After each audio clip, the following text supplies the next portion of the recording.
Hello everyone, our today's video outline is: what is brain stroke? Its types, causes, prevention, treatment and everything about it. Brain stroke. A stroke is your brain's equivalent of a heart attack, happening when there's an issue with blood flow to part of your brain. This can happen when blood vessels are blocked or because of bleeding in your brain. Strokes are a life-threatening emergency, and immediate medical attention is critical to prevent permanent damage or death. What is a stroke? A stroke is a life-threatening condition that happens when part of your brain doesn't have enough blood flow. This most commonly happens because of a blocked artery or bleeding in your brain. Without a steady supply of blood, the brain cells in that area start to die from a lack of oxygen. To recognize the warning signs of a stroke, remember to think: be fast. Be watchful for a sudden loss of balance. Look out for sudden loss of vision in one or both eyes. Are they experiencing double vision? Ask the person to smile. Look for a droop on one or both sides of their face, which is a sign of muscle weakness or paralysis. A person having a stroke often has muscle weakness on one side. Ask them to raise their arms. If they have one-sided weakness, and didn't have it before, one arm will stay higher while the other will sag and drop downward.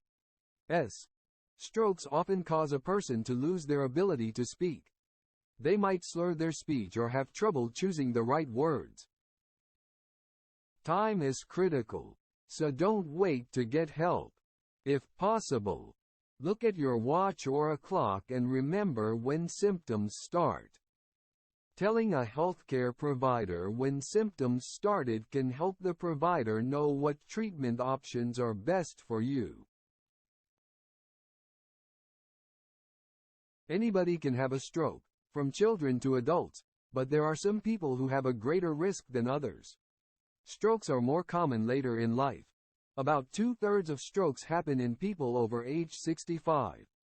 There are also certain medical conditions that increase the risk of stroke, including high blood pressure, hypertension, high cholesterol, hyperlipidemia, type 2 diabetes, and people who have a history of stroke, heart attack or irregular heart rhythms like atrial fibrillation. Strokes are to your brain what a heart attack is to your heart. When you have a stroke, part of your brain loses its blood supply, which keeps that brain area from getting oxygen. Without oxygen, the affected brain cells become oxygen-starved and stop working properly. If your brain cells go too long without oxygen, they'll die. If enough brain cells in an area die, the damage becomes permanent, and you may lose the abilities that area once controlled. However, restoring blood flow may prevent that kind of damage or at least limit how severe it is.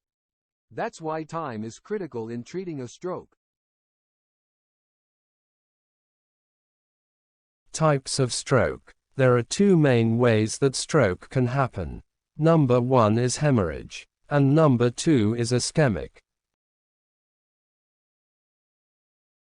Ischemia, pronounced ischemia, is when cells don't get enough blood flow to supply them with oxygen. This usually happens because something blocks blood vessels in your brain, cutting off blood flow.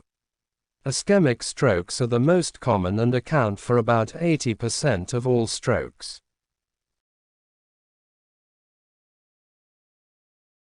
Ischemic strokes usually happen in one of the following ways: formation of a clot in your brain, thrombosis, a fragment of a clot that formed elsewhere in your body that breaks free and travels through your blood vessels until it gets stuck in your brain, embolism. Small vessel blockage, lacunar stroke, which can happen when you have long-term, untreated high blood pressure, hypertension, high cholesterol, hyperlipidemia, or high blood sugar, type 2 diabetes. Unknown reasons, these are cryptogenic strokes. The word Cryptogenic means hidden origin.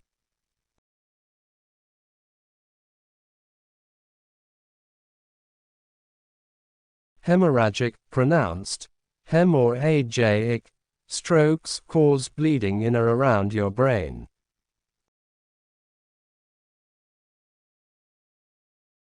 Bleeding inside of your brain, intracerebral.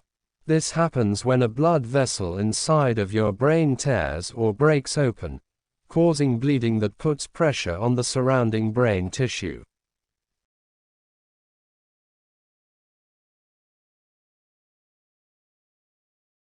Bleeding into the subarachnoid space, the space between your brain and its outer covering.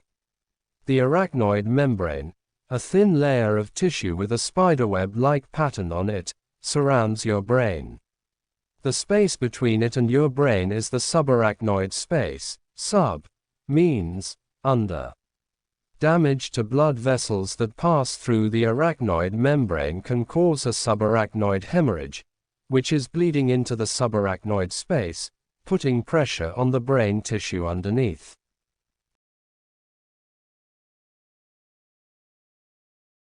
What are the symptoms of a stroke? Different areas of your brain control different abilities, so stroke symptoms depend on the affected area. An example of this is a stroke that affects Broca's area, a part of your brain that controls how you use muscles in your face and mouth to speak. That's why some people slur their words or have trouble speaking when they have a stroke. One-sided weakness or paralysis. Aphasia, difficulty with or loss of speaking ability. Slurred or garbled speaking, dysarthria. Loss of muscle control on one side of your face. Sudden loss, either partial or total, of one or more senses, vision, hearing, smell, taste and touch. Blurred or double vision, diplopia. Loss of coordination or clumsiness, ataxia. Dizziness or vertigo. Nausea and vomiting. Neck stiffness. Emotional instability and personality changes. Confusion or agitation. Seizures. Memory loss, amnesia. Headaches, usually sudden and severe. Passing out or fainting. Coma. Transient ischemic attack, TIA. A transient ischemic attack, TIA, sometimes called a mini-stroke, is like a stroke, but the effects are temporary. These are often warning signs that a person has a very high risk of having a true stroke in the near future. Because of that, a person who has a TIA needs emergency medical care as soon as possible. What causes a stroke? Ischemic strokes and hemorrhagic strokes can happen for many reasons. Ischemic strokes usually happen because of blood clots. These can happen for various reasons, such as atherosclerosis, clotting disorders, atrial fibrillation, especially when it happens due to sleep apnea, heart defects, atrial septal defect or ventricular septal defect, microvascular ischemic disease, which can block smaller blood vessels in your brain. Hemorrhagic strokes can happen for several reasons also, including high blood pressure, especially when you have it for a long time, when it's very high, or both. Brain aneurysms can sometimes lead to hemorrhagic strokes. Brain tumors, including cancer. Diseases that weaken or cause unusual changes in blood vessels in your brain, such as Moyamoya disease. What tests will be done to diagnose this condition? The most common tests that happen when a healthcare provider suspects a stroke include computerized tomography, CT, scan, lab blood tests, looking for signs of infections or heart damage, checking clotting ability and blood sugar levels, testing how well kidneys and liver function, etc. Electrocardiogram, abbreviated ECG or EKG, to make sure that a heart issue isn't the source of the problem. Magnetic resonance imaging, MRI, scans. Electroencephalogram, EEG, though less common, can rule out seizures or related problems.